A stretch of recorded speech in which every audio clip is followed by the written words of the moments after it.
segurança do voto em testes públicos. Aponte seu celular para conhecer outros fatos sobre as eleições do Brasil. E lembre-se, o voto é seguro e você pode comprovar. Urna eletrônica é segura, é fácil de checar, é do Brasil. Justiça Eleitoral, a justiça da democracia.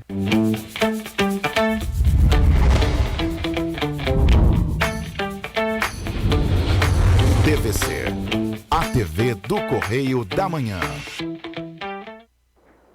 Direto dos estúdios da TV Correio da Manhã, em Petrópolis, começa agora o Correio Petropolitano Debate desta quinta-feira, 27 de outubro.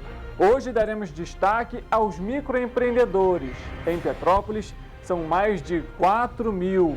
Além disso, aqui na cidade, a vacina contra a paralisia infantil vai estar disponível até esta quinta-feira. Pelo menos 30 postos de saúde da família realizam a aplicação do imunizante. A taxa de desocupação caiu 0,6% no terceiro trimestre desse ano, aponta o Instituto Brasileiro de Geografia e Estatística. É o menor nível desde dezembro de 2015. 4 a cada 10 pequenos negócios aumentaram as vendas no mês de agosto. É o que aponta uma pesquisa feita pelo Sebrae e também com o IBGE. A indústria de jogos cresceu 152% no Brasil nos últimos 4 anos. A chegada do 5G pretende alavancar ainda mais o setor no país. Notícia e informação visando o microempreendedorismo e os negócios. Eu sou Richard Stolzenburg e esse é o Correio Petropolitano Debate.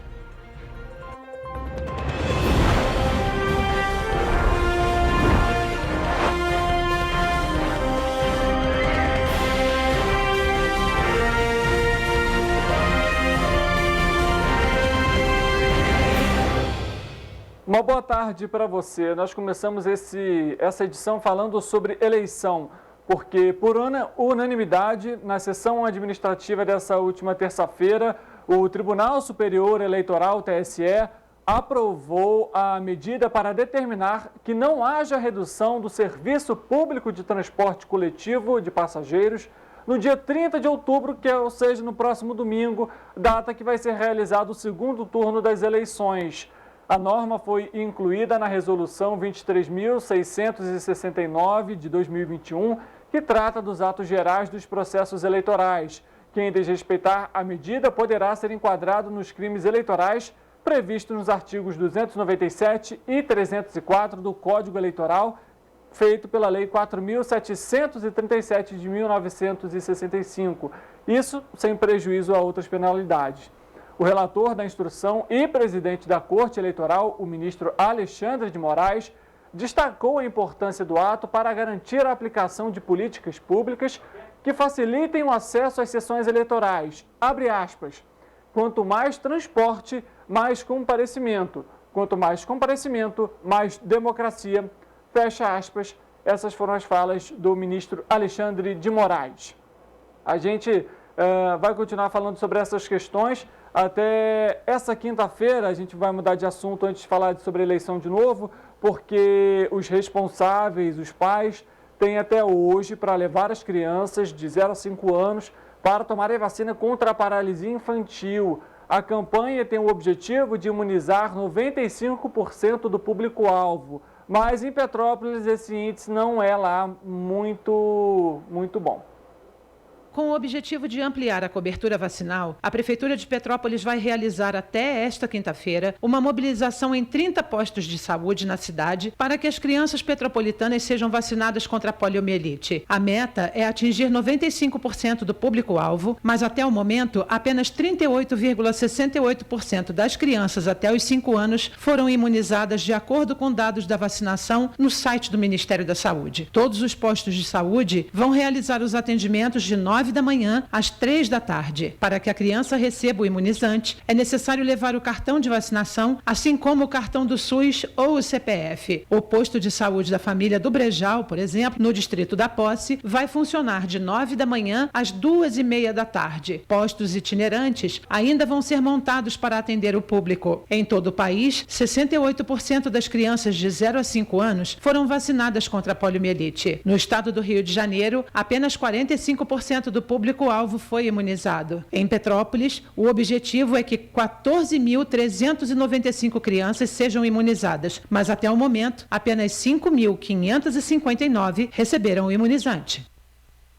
Aí, vou citar para você, então, os postos de saúde da família que estão aplicando a vacina contra a poliomielite. São eles: Alto Ciméria, Santíssima Trindade, São Sebastião, Amazonas, Vila Saúde, Doutor Touzete, Meio da Serra, Vila Felipe, 24 de Maio. No Caxambu são 2, Caxambu Lusitano, também tem no bairro Castrioto, Batailar, Pedras Brancas, Comunidade Menino Jesus da Praga, Comunidade São João Batista, Moinho Preto, Fazenda Inglesa, Carangola, Vale do Carangola, Jardim Salvador, Boa Esperança, Comunidade 1º de Maio, Lajinha, Águas Lindas, Bonfim, Vale das Videiras, Nobrejal, Secretário e Vila Rica. Além disso, há vacinação itinerante na Associação dos Moradores da Comunidade do Alemão e nos postos de saúde da família Estrada da Saudade e Machado Fagundes. E para você que está em casa, então, que tem o seu sobrinho, o seu filho, leve essas crianças para os postos de vacinação. A gente sabe que o Brasil tem uma tendência aí na queda da cobertura vacinal, não só com a paralisia infantil, mas também com, por exemplo, o sarampo, que inclusive o Brasil perdeu em 2019 o seu certificado de erradicação da doença por conta da baixa adesão à vacinação. Então vamos ser responsáveis, levar os filhos, levar os sobrinhos para se vacinarem contra a paralisia infantil. Foi dado o recado aqui importante, viu? No Brejal, o posto de saúde da família funciona até as 2h30 da tarde, meia hora antes do que os outros 30 postos de saúde que foram citados aqui, que funcionam até as 3 horas da tarde. Lembrando mais uma vez, então, é preciso levar a caderneta de vacinação, carteirinha do SUS ou então o CPF para realizar a imunização. Os dados do IBGE apontam que a taxa de desocupação, que mede o desemprego no país, caiu 0,6% no trimestre encerrado em setembro.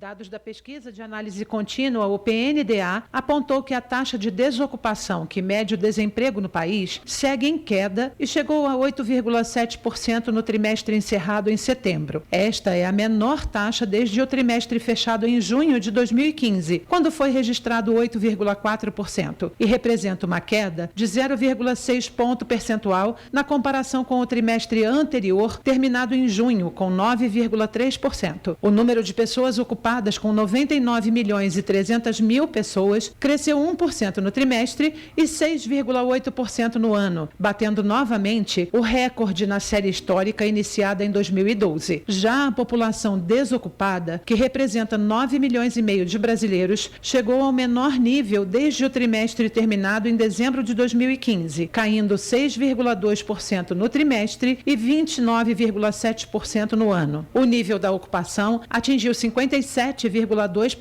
o mais alto desde o trimestre terminado em outubro de 2015, subindo 0,1 pontos percentuais no trimestre e 3,1% ao ano. A taxa composta de subutilização, de 20,1%, foi a menor desde o trimestre terminado em maio de 2016. A população subutilizada foi de 23,4 milhões de pessoas. A retomada gradual das atividades tem afetado essa questão aí também em relação às questões econômicas aqui do país e, lógico, da geração de empregos. Mas vamos mudar de assunto. Para você que vai fazer o Enem, o cartão de confirmação de inscrição do Exame Nacional do Ensino Médio desse ano já está disponível aos estudantes na plataforma gov.br. O Instituto Nacional de Estudos e Pesquisas Educacionais Anísio Teixeira, ou seja, o INEP, disponibilizou o documento na última segunda-feira, dia 24 de outubro, devido a uma manutenção realizada na plataforma. A área de acesso gov.br apresentou oscilações no período da manhã, mas a situação já foi normalizada. Entre outras informações, o documento contém o número de inscrição, data, hora e local da prova, além de registrar que a pessoa deverá contar com um determinado atendimento especializado ou tratamento pelo nome social, se for o caso, apesar de não ser obrigatório. O INEP recomenda levá-lo nos dias de exame que vão ser realizados, inclusive esse ano, nos dias 13 e 20 de novembro. Na minha época era no mesmo fim de semana ali, mas mudou depois de um tempinho e agora é feito em 2 semanas, né? Num fim de semana tem um intervalo, na outra semana é feita a outra aplicação da prova. Então, para você que vai fazer o Enem esse ano, quem sabe entrar em 2023 no ensino superior com a nota do Enem, fique atento ao calendário, fique atento ao prazo, fique atento às regras, ao edital, para não ser desclassificado ou perder, inclusive, né, a prova. A gente lembra que os portões fecham à 1 da tarde, viu? O Serviço de Apoio às Micro e Pequenas Empresas, o SEBRAE, fez uma pesquisa com 6.028 empreendedores de 26 estados e do Distrito Federal e apontou que 63% das empresas não estão se preparando para a Copa do Mundo de Futebol, enquanto 37% elaboram produtos ou serviços para atender esse público. A Copa está prevista, a gente lembra para você que está em casa, para ser iniciada no dia 21 de novembro no Catar. A pesquisa foi realizada entre os dias 26 de agosto e 11 de setembro. Muitos casos são por conta principalmente desse período, né, diferente da Copa do Mundo. Tradicionalmente, a Copa é realizada entre junho e julho, né, praticamente no meio do ano. Nesse ano de 2022 vai ser realizada no mês de novembro, por conta das temperaturas muito elevadas no Catar durante o período de junho e julho, o que impactaria aí no desempenho dos jogadores e atletas. Por isso, foi feita essa alteração, mas confronta um pouco também, né, com aquele período de Natal, que também é muito forte, e lógico que comerciantes e lojistas já se preparam para esse período de fim de ano. A sondagem mostra que, no momento, 20% dos empreendedores em nível nacional acreditam que a Copa do Mundo vai ajudar no aumento do faturamento da empresa. 44% estão indecisos e acreditam que o faturamento não vai aumentar e nem diminuir. 13% consideram que haverá diminuição das vendas e 24% não souberam responder. Ainda sobre as questões econômicas, dados também do SEBRAE e do IBGE apontaram que 4 a cada 10 pequenos negócios aumentaram a renda no mês de agosto. O número de pequenos negócios com redução de faturamento diminuiu nos últimos 4 meses. É o que mostra uma pesquisa feita pelo SEBRAE em parceria com o Instituto Brasileiro de Geografia e Estatística. De acordo com o estudo, em agosto, cerca de 4 a cada 10 empresas, 38%, apresentaram aumento de faturamento em relação ao mesmo mês em 2021. Além disso, 25% mantiveram o nível e 28% disseram ter perdido faturamento. O aumento do faturamento é o início de uma recuperação das perdas que aconteceram ao longo da pandemia. Mas existem outros fatores que precisam ser levados em conta. Em abril, os números da última análise ainda registravam uma queda média de 7% na receita. Setores como energia, indústria de base tecnológica, academias de ginástica e agronegócio puxam esses números. Aí, viu? Algumas questões, então, em relação, mais uma vez, à economia, né? Estão aí os microempreendedores, os pequenos negócios, alavancando de alguma forma as vendas, taxa de desemprego caindo também. Isso aí mostra alguns dados importantes para o nosso país que sofreu muito com a questão da pandemia. Dados da Associação Brasileira de Jogos Digitais apontou que a indústria de jogos cresceu 152% nos últimos 4 anos e a chegada do 5G deve ampliar ainda mais o setor no país. A indústria de jogos do Brasil é o maior da América Latina e a 10ª mais importante de todo o mundo. A receita anual do setor no Brasil é de 2 bilhões e 600 milhões de reais. É muito dinheiro, viu? A gente lembra então para você que inclusive isso está se tornando cada vez mais realidade. Aqui no Correio Petropolitano Debate, inclusive, conversamos há pouco tempo sobre essa questão do mundo, né, dos jogos, das novas profissões e tem se tornado cada vez mais realidade, né, esse mundo. Então, para você aí que está em casa, se seu filho gosta de jogos e tudo mais, dê uma oportunidade, converse com ele, traga um pouco desse âmbito também para a sua realidade, porque a tendência é essa, viu? Vamos para uma outra atualização importante. O presidente do Senado, Rodrigo Pacheco, anunciou na última terça-feira que o projeto que reabre o prazo de adesão ao Programa de Repatriação de Recursos Não Declarados retornará à pauta de votação do plenário no início de novembro. De autoria do próprio Rodrigo Pacheco, o projeto de lei 798 de 2021 se soma a outras iniciativas já aprovadas pela Casa destinadas ao pagamento do Piso Nacional de Enfermagem. O Programa de Repatriação de Recursos foi criado em 2016 e até o fim de 2017 trouxe de volta ao Brasil cerca de 175 bilhões de reais. O novo projeto reabre por 120 dias o prazo para que os interessados possam aderir ao regime especial de regularização cambial e tributária.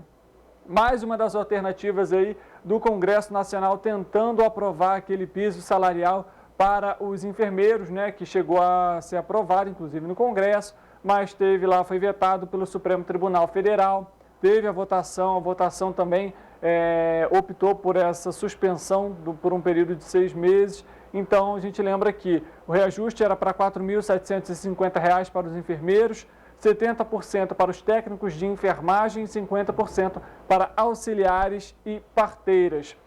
Lembrando para você, então, até o próximo sábado é o prazo para baixar o aplicativo e-Título, que pode funcionar como seu documento na hora do voto no dia 30 de outubro, ou seja, no próximo domingo. Isso porque, de acordo com o TSE, o aplicativo não poderá ser instalado nos smartphones no dia do voto, no dia do pleito. Ou seja, para quem utiliza o smartphone, utiliza o aplicativo, deve realizar a atualização ou a instalação dele até o próximo sábado, dia 29, viu? A gente vai fazer um rápido intervalo. Antes, lembra você que o nosso Correio Petropolitano Debate está ao vivo no nosso Facebook, TVC Correio da Manhã. Lá você confere a programação ao vivo e, claro, consegue também comentar e interagir aqui com a nossa equipe. Além disso, nós também estamos ao vivo no nosso YouTube, TVC 16. Lá, além de acompanhar a programação, você ainda confere aquele programa que você perdeu. Além disso, o nosso site tvc16.com. Lá você também confere a nossa programação ao vivo. Além disso, fica informado sobre tudo o que acontece em Petrópolis e na nossa área de cobertura. Lembrando que a TV Correio da Manhã está em Petrópolis, Teresópolis, Patiroféries, Três Rios, Nova Friburgo e Paraíba do Sul. Para você que nos acompanha por esses municípios, muito obrigado pela sua presença, pela sua audiência, pela sua companhia. Nós vamos fazer um rápido intervalo, voltamos daqui a pouco para trazer um pouco sobre o microempreendedorismo. É fácil? É difícil? Daqui a pouco a gente fala sobre isso e, é claro, eu espero por você.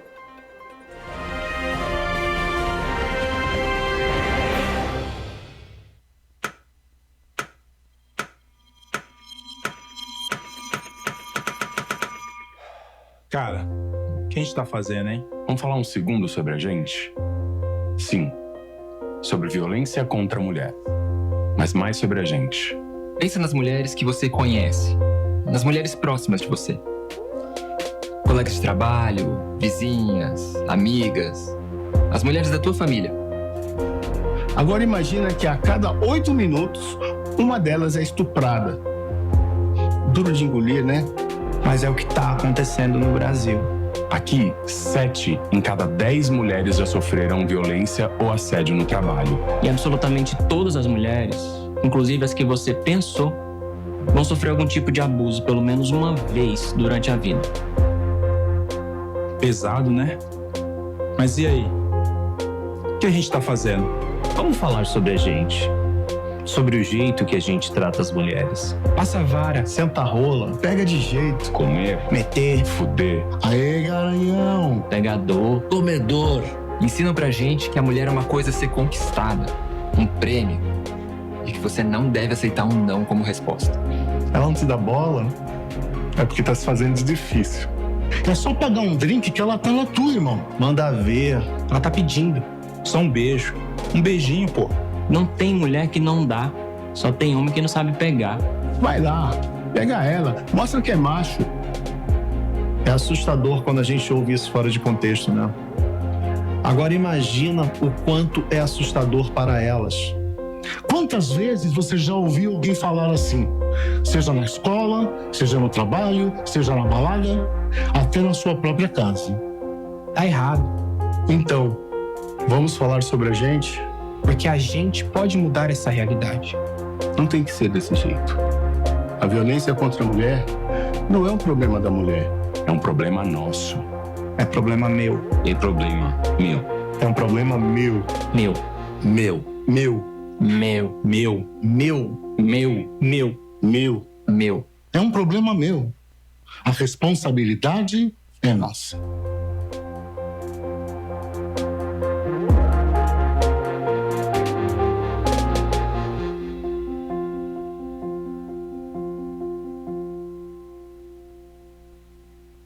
Já se informou sobre a segurança, a checagem e a transparência das nossas eleições hoje? Eu sou Jamila Ribeiro, professora, e convido você a conhecer 3 fatos sobre o voto na urna eletrônica. Fato 1. Sobre segurança. Você sabia que a urna eletrônica não é conectada à internet nem a nenhuma outra rede? Isso impede a invasão de hackers. A urna eletrônica tem mais de 30 barreiras de segurança. Nenhuma fraude foi comprovada desde 1996, quando o voto eletrônico foi adotado no Brasil. Fato 2. Sobre checagem. Já ouviu falar sobre o boletim de urna? É o extrato impresso que resume os votos recebidos por todas as candidatas e candidatos na sessão eleitoral.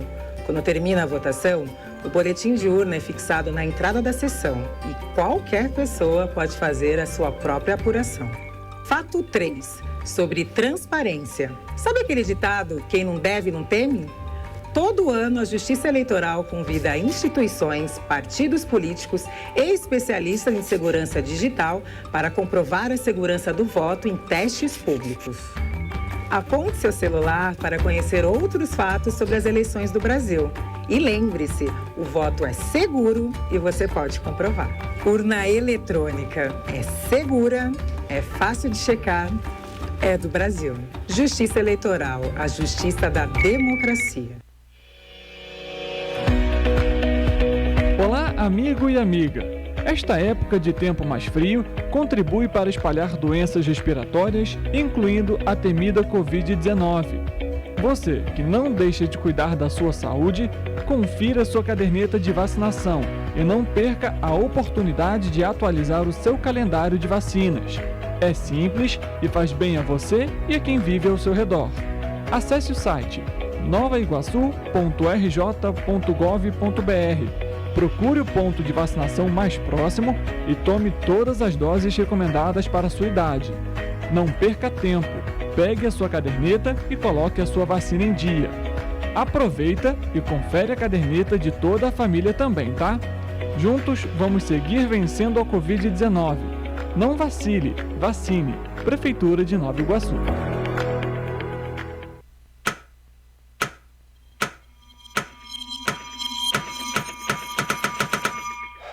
Cara, o que a gente tá fazendo, hein? Vamos falar um segundo sobre a gente? Sim, sobre violência contra a mulher, mas mais sobre a gente. Pensa nas mulheres que você conhece, nas mulheres próximas de você. Colegas de trabalho, vizinhas, amigas, as mulheres da tua família. Agora imagina que a cada 8 minutos, uma delas é estuprada. Duro de engolir, né? Mas é o que está acontecendo no Brasil. Aqui, 7 em cada 10 mulheres já sofreram violência ou assédio no trabalho. E absolutamente todas as mulheres, inclusive as que você pensou, vão sofrer algum tipo de abuso pelo menos uma vez durante a vida.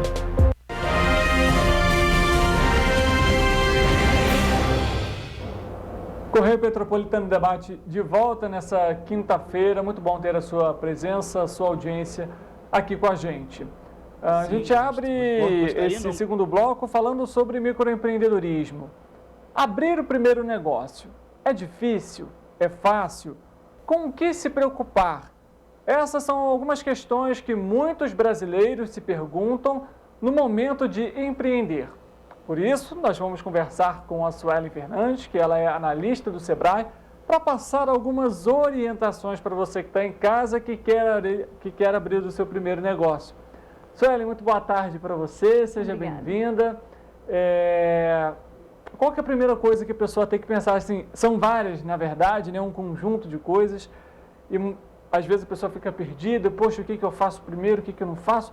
Qual que seria a primeira orientação para quem quer abrir o primeiro negócio? Olha, de fato, são muitas coisas para poder pensar. Mas, inicialmente, a partir do momento em que a pessoa tem uma ideia de um negócio, o ideal é que ela faça um plano de negócios, para ela ter uma ideia de como vai operar, o que ela vai ter que investir, o que ela vai precisar de estrutura e também qual é o melhor formato para ela formalizar aquele negócio. Se pode ser um microempreendedor individual, se ela precisa partir para uma microempresa, tudo vai depender do estudo feito no plano de negócios. Ou seja, é basicamente fazer uma pesquisa, uma análise daquela categoria que ela pretende abrir o seu negócio, entender um pouco do mercado, basicamente isso. Exatamente. Quando ela tem uma ideia de negócio, ela precisa pensar no público que ela quer atender, onde ela quer estar, com quem que ela vai se comunicar, qual é a proposta de valor do negócio dela. Então, não é só uma formalização, tem várias questões de gestão que precisam ser levadas em consideração, né? Por exemplo, eu gostaria de fazer uma doceria. Quem que é o público que ela quer atender? Então, parece muito simples, eu atendo todo mundo. De fato, você não vai deixar de atender todas as pessoas, mas quem especificamente quer atender? Né? Com quem que você quer falar, com quem que você quer se comunicar? E a partir dali, você pensar toda uma estrutura, um local e logo em seguida a formalização. Até porque hoje em dia existem as mídias digitais, estão aí, os públicos estão aí, e ter isso de alguma forma bem segmentado ajuda muito até para o próprio resultado desse empreendimento, né? Exatamente. Num plano de negócios, você faz um estudo e nele você projeta cenários. Um cenário pessimista, um cenário realista e um cenário otimista, né? Te dá respaldo para poder manter o negócio. Os negócios podem ser categorizados em 4 segmentos, entre eles microempreendedor individual, microempresa, empresa de pequeno porte e pequeno produtor rural. Suelen, você pode diferenciar para a gente o que são essas categorias? Claro. O microempreendedor individual, ele pode ter um faturamento até R$81 mil por ano, pode trabalhar sozinho e pode ter um funcionário e pode formalizar dentro de determinadas atividades. Né? Normalmente, atividades de serviço, comércio, profissionais liberais já não podem formalizar. Então, tem muito a ver com o que é inerente da atividade. Então, o microempreendedor individual pode faturar até R$81 mil. A microempresa, ela já é um pouco maior, né? Ela pode faturar até 360 mil por ano, pode ter um número maior de funcionários. Uma empresa de pequeno porte pode faturar R$0,48 milhões por ano e um número muito maior de funcionários. E aí, está muito atrelada essa questão mesmo do faturamento. Conforme você vai faturando mais, você vai precisando mudando o porte. E aí, vai contratando mais funcionários. E o produtor rural realmente o trabalhador que está na zona rural, que tem uma atividade rural e quer comercializar. Então, ele não é uma formalização, mas é um registro como produtor rural. E tem algumas regras, existem diferenças de regras para cada categoria dessas, por exemplo? Sim. Todas as atividades, todas as categorias, todos os enquadramentos, os portes, vão ter enquadramentos fiscais. E esses enquadramentos, eles têm níveis diferentes de obrigação e, principalmente, obrigação tributária, né? Por exemplo, o microempreendedor individual, que é um volume muito grande, ele faz parte do Simples, que é uma contribuição simplificada dentro de um boleto só que você paga. Então, ele paga um boleto com todos os impostos, que é bem baratinho, né? 5% do salário mínimo, mais o imposto da atividade, que é R$1 se for comércio e R$5 se for atividade de serviço. Então, quando você... esse tributo é fixo. Quando você vai para uma ME, que é a microempresa, e uma empresa de pequeno porte, que a gente chama de EPP, você vai ter outras obrigações. Por exemplo, vai ter um pouco mais de impostos, você vai precisar de um contador, você vai ter obrigações trabalhistas. Então, as obrigações vão mudando conforme o porte, conforme o enquadramento tributário. Até porque, por exemplo, acho que o microempreendedor não necessariamente ele precisa do funcionário, mas a pequena empresa, nesse caso, ela já é obrigada a ter um funcionário, tem questão de contabilidade ou não? Não necessariamente. O microempreendedor individual, para ele é tudo desburocratizado, é muito mais simples, né? Só que ele está atrelado ao faturamento e ao número de funcionários e à atividade. Por exemplo, você pode ter uma atividade em que você exerça sozinho, mas não precisa ser um microempreendedor individual, pode ser uma microempresa, pode trabalhar sozinho e ter um faturamento acima de R$81 mil. Então, está mais atrelado ao faturamento e à atividade do que necessariamente ao número de funcionários. Entendi. O Sebrae disponibiliza alguns serviços para microempreendedores. Recentemente, inclusive, realizou uma parceria com a Caixa Econômica Federal para formalizar 30 milhões de mulheres empreendedoras no país, o Caixa para Elas. Suelen, esse é um projeto muito importante, visto que a gente tem um cenário de violência, infelizmente, no Brasil, e trazer um pouco dessa questão de empreender, de empoderamento feminino, de independência feminina, pode de alguma forma até diminuir esses casos, né? Sim, exatamente. As mulheres, elas estão muito ativas no mercado, né? E muitas delas mantêm suas casas sozinhas. E por necessidade, elas começam a empreender. Existem duas formas de empreendedorismo, uma por necessidade e uma por oportunidade. Muitas começam a empreender por necessidade. E aí vem o Caixa para Elas, né? Para poder facilitar o acesso ao crédito para que ela consiga iniciar um negócio.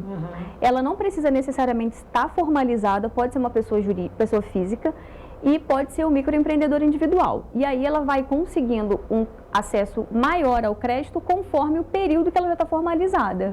Entende? Além disso, a gente tem a opinião do público em relação sobre o empreendedorismo. É difícil, é complicado aqui no país ou não? A gente acompanha agora um trechinho de um que topou falar com a gente. Sim, gosto. Gostaria, não gosto, né? Tenho meu próprio negócio. O senhor acha muito difícil ser empresário no Brasil? Então, na verdade é que muitas das coisas que a gente faz, né, a gente depende dos outros, né? E ninguém tem a mesma garra do que a gente de tentar crescer, né? No nosso ramo. No meu ramo eu fabrico camisa, eu fabrico bermuda e eu dependo de outras pessoas. E isso se torna muito difícil no meu ramo. O senhor acha que o empreendedor paga muito imposto? Paga bastante. É tudo muito alto, muito caro para ter. Mão de obra muito cara, tudo muito caro, muito imposto. No Brasil, as questões em impostos variam conforme, inclusive, o faturamento, como a Suelen bem comentou. Além disso, as questões da pandemia impactaram muito essa questão também de renda dessas pessoas. Mas ele, por exemplo, o Suelen comentou que ele fabrica roupa e tudo mais. Tem algum setor que tem um destaque maior, em que há ali a procura maior para se abrir o primeiro negócio? No microempreendedor individual, o número de serviço é muito maior do que o de comércio. Parece que é muito maior, né? Mas em Petrópolis, o maior número de formalizações do microempreendedor individual é do setor de beleza. Do setor de beleza. Opa, então, ou seja, tem gente aí cortando cabelo, fazendo unha. E realmente, em 2017, o país estava em crise, mas o setor que mais cresceu foi o de cosméticos. Então, o setor de beleza ele vem crescendo realmente. Existem muito mais capacitações agora para profissionais para a área. Existem outras legislações que têm sido mais rígidas, o que favorece também mais segurança, as pessoas profissionalizarem mais e procurarem esse tipo de atividade, né? Então, e a facilidade da formalização promove esse aumento do número de profissionais de beleza. E como que a pessoa pode fazer essa formalização, por exemplo? Ela precisa entrar no site, preencher algum formulário? Como que funciona? A formalização para o microempreendedor individual é muito simples. Ela é feita no site do gov.br/MEI. Para facilitar o acesso, pode ir direto nesse link. E precisa ter um cadastro na conta do gov.br, né? Agora é necessário fazer essa conta do gov.br, que ela vai dar acesso aos serviços do governo. E ela precisa ser nível prata. Tem 3 níveis de confiabilidade, nível bronze, nível prata e ouro. Então, precisa ser nível prata de confiabilidade. Então, precisa preencher os requisitos que o próprio aplicativo pede, que o próprio gov.br pede. Tendo isso em mãos, é só acessar o gov.br/MEI, fazer o login com esses dados do gov.br, que é o acesso do governo, e a partir daí vai abrir um cadastro semi-preenchido. Ali você já vem o nome da mãe, o seu nome, data de nascimento, dados que não mudam, né? Então, ali você vai preencher somente os dados da atividade e do endereço, porque a atividade pode mudar e o endereço também pode mudar. Um dia você pode ser esteticista, que é o caso, mas você resolveu mudar de atividade e quer fazer agora, vender roupas femininas. Isso é editável, então consegue mudar a atividade e o endereço. Um dia você está no local, você resolveu mudar, isso vai lá e altera só o endereço. Então, a formalização é bem simples. Tem que tomar cuidado com o seguinte: ao acessar o Google e jogar microempreendedor e formalização, tem que tomar cuidado porque logo nos resultados vão ter alguns sites que não necessariamente são sites oficiais. E esses sites você vai colocar o seu dado e no final vai gerar um boleto com o valor 199, 299, então precisa tomar cuidado com esses sites que não são os oficiais. Então acessar sempre o gov.br/MEI para poder fazer a formalização. Ou seja, essa formalização então ela é gratuita, não precisa pagar nada? Não paga nada, a formalização é sempre gratuita para o microempreendedor individual. As MEs, elas vão ter o custo de registro das instituições, junta comercial, receita, mas o microempreendedor individual é gratuito, não paga nada, não precisa ter contador também, tá? Então, para você que está em casa, fique atento nessa questão que a Suelen comentou. É importante, na hora de acessar lá para você fazer a sua formalização, vai pesquisar gov.br/MEI no Google, ou você pode jogar o endereço direto lá na sua barra de endereços, mas tome muito cuidado com esses links. Muitas das vezes são aqueles links que vêm com anúncio, né? São propagandas pagas para que aquele anúncio apareça primeiro, e aí muitas das vezes você vai e paga um boleto sem essa necessidade, fora que as pessoas, né, esses sites acabam tendo esses seus dados. A gente inclusive já comentou aqui no Correio Petropolitano Debate sobre a Lei Geral de Proteção de Dados, sobre aqueles famosos cookies dos sites, então é preciso ficar atento a essas questões.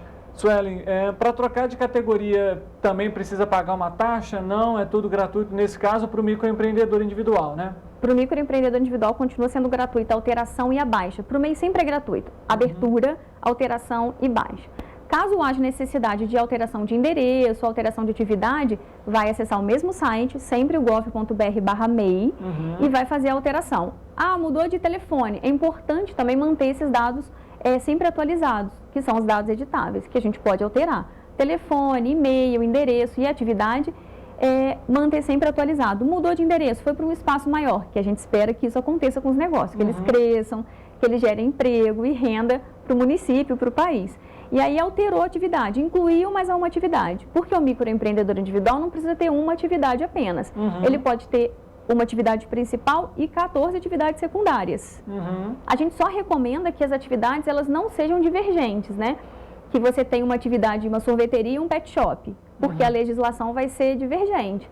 Então, nesses casos, é importante, se você não conhece a legislação, se tem dúvidas se elas são divergentes, se uma vai atrapalhar a outra ou não, o ideal é procurar a prefeitura para poder se informar sobre a legislação, sobre as permissões aqui dentro do município. Uma questão que eu acho que fica na dúvida, por exemplo, você comentou dessas empresas crescerem. O microempreendedor individual, ele tem essa arrecadação de até 81 mil anual, certo? Se ele passar, como que funciona? Ele precisa, aí nesse caso, ele tem que abrir uma pequena empresa? Como que funciona? Já é automático? Entra, não entra? Além disso, tem questão de, por exemplo, imposto de renda, ele precisa declarar, não precisa? Como que funciona? Então, para o microempreendedor individual, quando ele aumenta o faturamento, quando ele passa de 81 mil reais de faturamento, de venda ou de serviço que ele fez, também vale a pena reforçar que o faturamento não é o que sobra, é o que entra de dinheiro para o caixa da empresa. E aí, ou tem necessidade de ter mais de um funcionário, aí deixa de ser MEI e vira uma microempresa. A partir desse momento, é necessário procurar um contador para ele poder fazer os trâmites. A microempresa precisa ter um contador, tá? E sobre a declaração de faturamento que você perguntou, declaração do imposto de renda.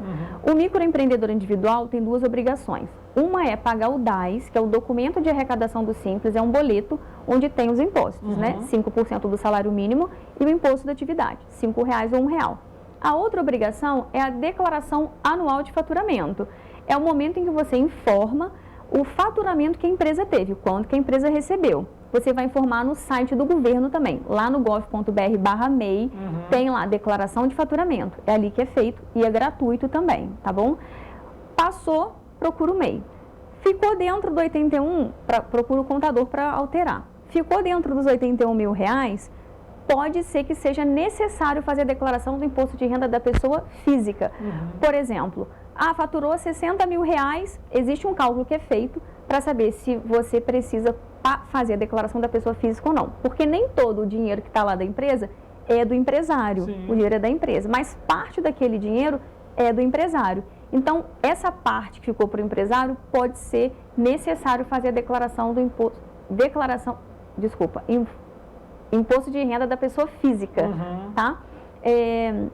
Então, vale a pena. No site do Sebrae tem esse cálculo, essa continha, esse exemplo. Só colocar MEI versus IRPF, que ali tem um modelo explicando como é feito e qual que é a parte tributável de cada atividade. Por exemplo, quem tem atividade de serviço tem uma parcela isenta, quem atividade de comércio tem uma outra parcela isenta. Então, dentro do valor todo faturado, precisa saber quanto que você não precisa pagar imposto e o quanto que sobrou e que você tem que pagar o imposto da pessoa física. Porque o MEI não paga imposto, ele só declara, ele só informa. Mas uma parcela que ficou para o empresário, que muitas vezes é a pessoa que trabalha, geralmente é ele que trabalha, ele que gera renda para a empresa, faturamento, precisa declarar o imposto de renda. Então, tem questões importantes aqui em jogo, viu?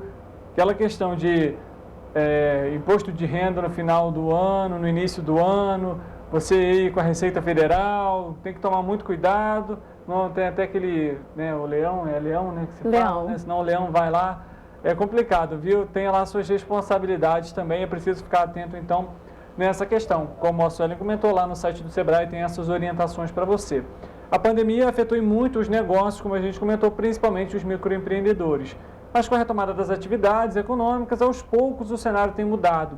Uma pesquisa, inclusive, feita pelo órgão e pelo Instituto Brasileiro de Geografia e Estatística, o IBGE, apontam que a proporção de micro e pequenas empresas inadimplentes, incluindo os microempreendedores individuais, os MEIs, alcançou o menor patamar registrado em toda a série histórica, com 24%. O maior índice, que foi 41%, foi registrado no final de maio e início de julho, naquele período de pandemia de 2020. Além de se planejar, é preciso capacitação. Por meio do site do Sebrae, é possível realizar alguns cursos em diversos segmentos, como inovação, legislação, mercado e vendas, finanças, enfim, dentre outros. Alguns, inclusive, são gratuitos, como, por exemplo, marketing digital para microempreendedor, como criar um site para a sua empresa, dentre outros. A gente vai continuar sobre esses temas, mas a gente vai fazer um rápido intervalo, volta daqui a pouquinho, porque a gente entra nessa questão de que não apenas abrir o negócio, mas também é preciso saber gerir. A gente volta já já.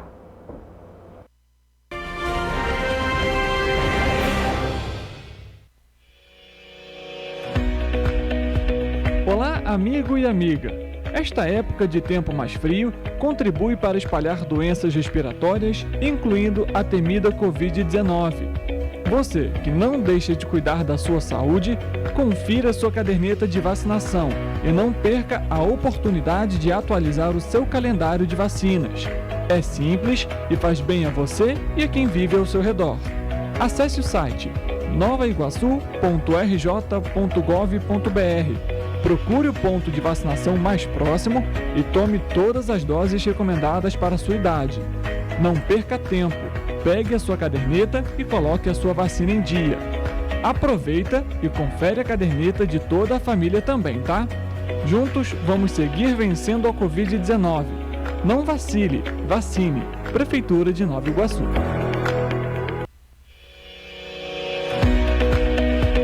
Olá, amigo e amiga. Esta época de tempo mais frio contribui para espalhar doenças respiratórias, incluindo a temida Covid-19. Você que não deixa de cuidar da sua saúde, confira sua caderneta de vacinação e não perca a oportunidade de atualizar o seu calendário de vacinas. É simples e faz bem a você e a quem vive ao seu redor. Acesse o site novaiguaçu.rj.gov.br. Procure o ponto de vacinação mais próximo e tome todas as doses recomendadas para a sua idade. Não perca tempo. Pegue a sua caderneta e coloque a sua vacina em dia. Aproveita e confere a caderneta de toda a família também, tá? Juntos vamos seguir vencendo a Covid-19. Não vacile, vacine. Prefeitura de Nova Iguaçu.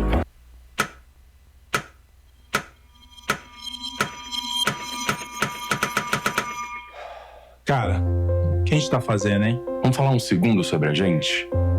Sim, sobre violência contra a mulher, mas mais sobre a gente. Pensa nas mulheres que você conhece, nas mulheres próximas de você. Colegas de trabalho, vizinhas, amigas, as mulheres da tua família. Agora imagina que a cada 8 minutos, uma delas é estuprada. Duro de engolir, né? Mas é o que está acontecendo no Brasil. Aqui, 7 em cada 10 mulheres já sofreram violência ou assédio no trabalho. E absolutamente todas as mulheres, inclusive as que você pensou, vão sofrer algum tipo de abuso pelo menos uma vez durante a vida.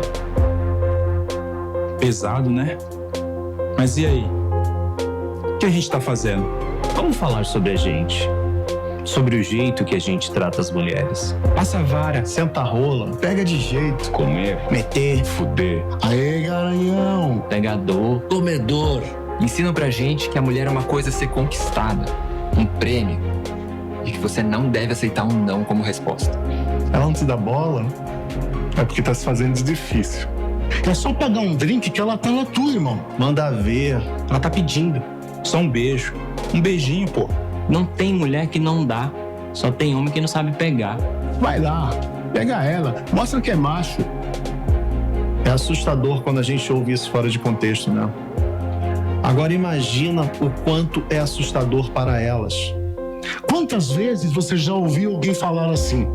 Seja na escola, seja no trabalho, seja na balada, até na sua própria casa. Tá errado. Então, vamos falar sobre a gente? Porque a gente pode mudar essa realidade. Não tem que ser desse jeito. A violência contra a mulher não é um problema da mulher. É um problema nosso. É problema meu. É problema meu. É um problema meu. Meu. Meu. Meu. Meu. Meu. Meu. Meu. Meu. Meu. Meu. É um problema meu.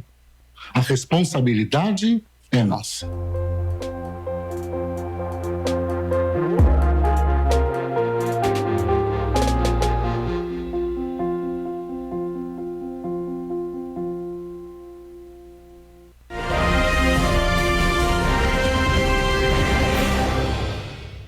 Correio Petropolitano Debate de volta nessa quinta-feira, a gente abordando aqui as questões relacionadas ao microempreendedorismo, pequenas empresas e os negócios. Além disso, a gente comentou antes de ir para o intervalo sobre as questões que são importantes, além de abrir o negócio, também saber gerir. E aí entra uma questão que eu acho que é importante a gente citar, Suelen. Eu sou microempreendedor, eu faço bolo. Eu tenho que saber fazer receita. Agora, é muito importante que essa pessoa saiba administrar e, de alguma forma, ter o mínimo de conhecimento para levar esse negócio para frente, né? Exatamente. As pessoas começam muito a empreender porque gostam, porque tem necessidade.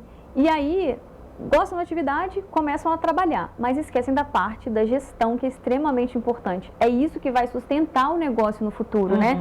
Vai dar base para ele seguir. Então, é importante pensar no que você tem de planejar, o que você quer para a sua empresa. Começou a dar certo, o que eu quero agora?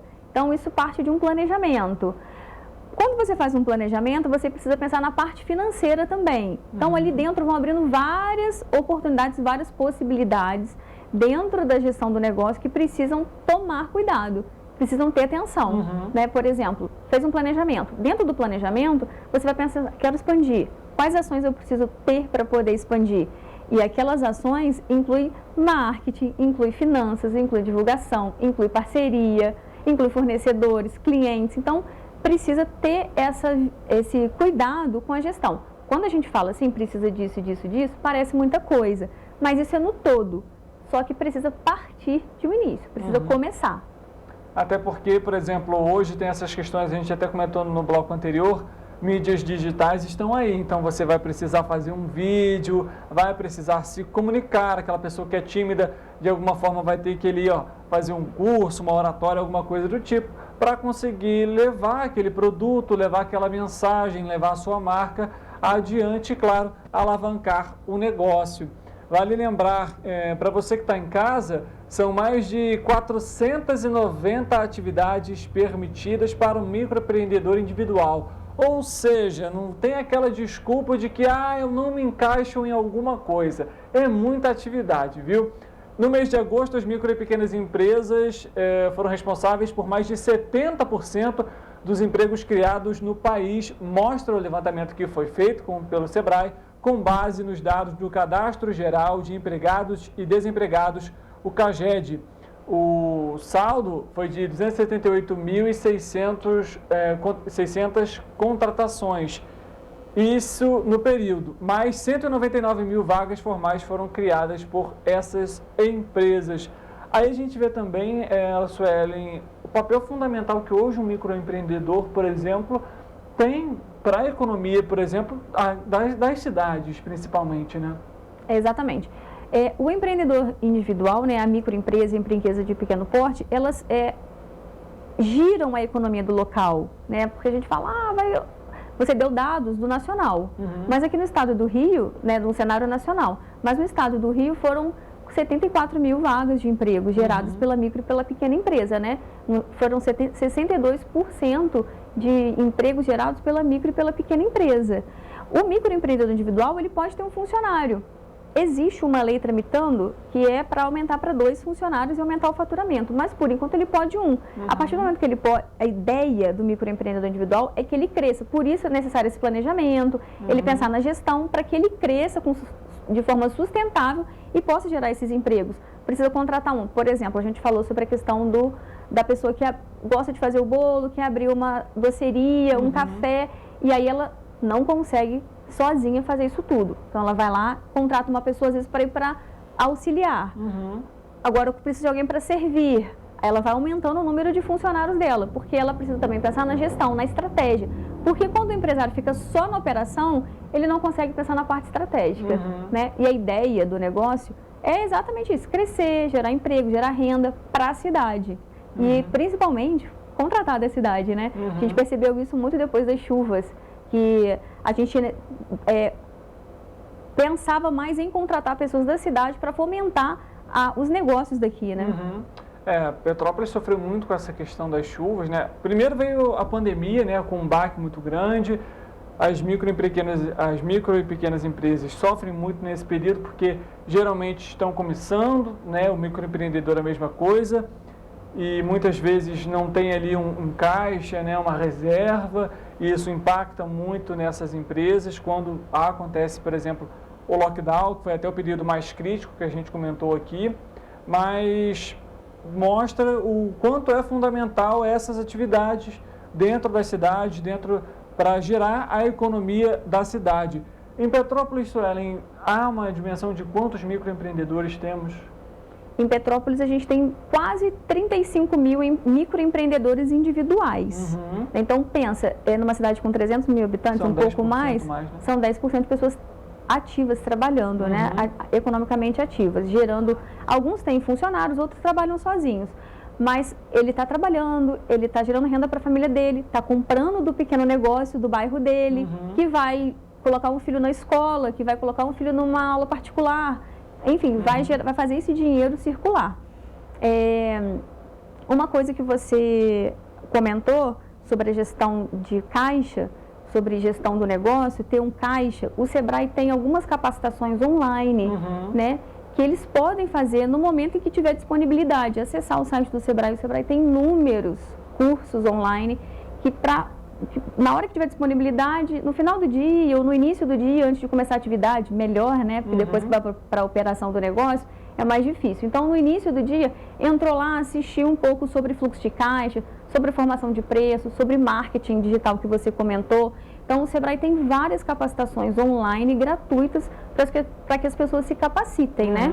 E aqui no Sebrae Petrópolis, presencialmente, na agência do Sebrae, a gente também tem capacitações para o microempreendedor individual. No final do ano agora, a gente está saindo com uma agenda de capacitações, de fluxo de caixa, de como administrar um pequeno negócio, de vendas. Ou seja, muitas dessas questões que a gente está comentando aqui é sobre isso, é sobre você pegar e separar um tempo para analisar os dados, analisar as vendas, o que entrou, o que saiu, quanto que é o custo. É aquilo, não é apenas ficar ali, por exemplo, na receita do bolo, mas é de fato assumir o controle, pegar a caneta ali, analisar os dados para que essa empresa possa crescer ainda mais. Suelen, também existe um outro programa, o Capacita Varejo, como que funciona, como que é realizado e qual que é o objetivo dele?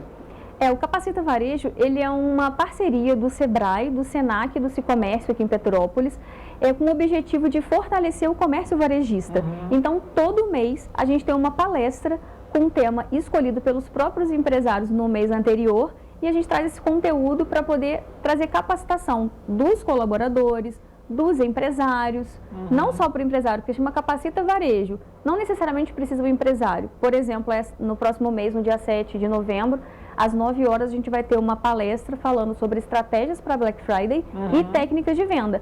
Não precisa ser necessariamente um empresário, pode ir um colaborador nessa palestra, né? Sim. Porque tem mais a ver até com o colaborador. Quem está lá na frente atendendo, quem vai ter alguns insights porque está na ponta ali trabalhando e é gratuito. Olha que maravilha. Onde que vai ser realizado? Esse mês vai ser no Sebrae, na rua Nilo Peçanha, número 54, centro. Às 9 horas da manhã? Às 9 horas, dia 7. Então, para você que é microempreendedor individual, para você que é colaborador, quer de alguma forma aí auxiliar, né? Muitas das vezes a pessoa até que é o colaborador é da própria família, né? Então, se você quiser aí ajudar nesse negócio, né, no crescimento dessa empresa, alavancar as vendas, participe desse evento que vai ser realizado então às 9 horas da manhã. Perdão, qual que é o dia? Dia 7 de novembro. Dia 7 de novembro. Está chegando, viu? Falta um pouquinho mais aí de uma semana para o evento. Sueli, a gente está chegando ao fim do nosso programa. Existe algum outro ponto importante que talvez a gente não tenha comentado, ou que você queira comentar, ou alguma dica final que você queira passar para quem está nos acompanhando? A dica que eu dou, que a gente sempre fala, que é a parte da gestão. O pessoal está sempre na operação. É importantíssimo ter esse olharzinho para a gestão do negócio, né? Isso que vai te dar informação sobre o negócio, dados, porque dados é extremamente importante. A gente não anda de carro sem olhar para os indicadores do nosso painel. A mesma coisa é um negócio. Quando você tem dados do seu negócio, você sabe qual decisão tomar a respeito dele. Se você faz uma promoção no sentido de promover o negócio. Se você faz uma parceria, se você está bem, vou expandir. Então, como que você sabe disso? Com dados. Então, procurem sempre manter a gestão do negócio. Se tiver dúvida, a gente está de portas abertas, o Sebrae está aqui para isso. Esse é o nosso papel, né? Fomentar o empreendedorismo e a gestão dos negócios. E aí eu quero deixar o Sebrae, as portas do Sebrae abertas para que as pessoas acessem, para que nos procurem. E a gente está na rua Nilo Peçanha, 54. Sueli, muito obrigado pela sua participação, pelos esclarecimentos. Acredito que muitas pessoas que estão em casa acompanhando o programa, que querem abrir o primeiro negócio, vão pensar duas vezes hoje sobre como vão abrir, vão montar um planejamento antes. Então, obrigado mais uma vez. Eu que agradeço, o Sebrae agradece pelo convite. A gente que agradece. Para você que está em casa, muito obrigado também pela sua audiência, pela sua companhia. E claro, vai abrir algum negócio, conte com o Sebrae para alavancar as suas vendas. Lembrando que alguns cursos são gratuitos lá na plataforma, lá no site do Sebrae. A gente volta amanhã e, é claro, eu conto com a sua presença, viu? Até lá!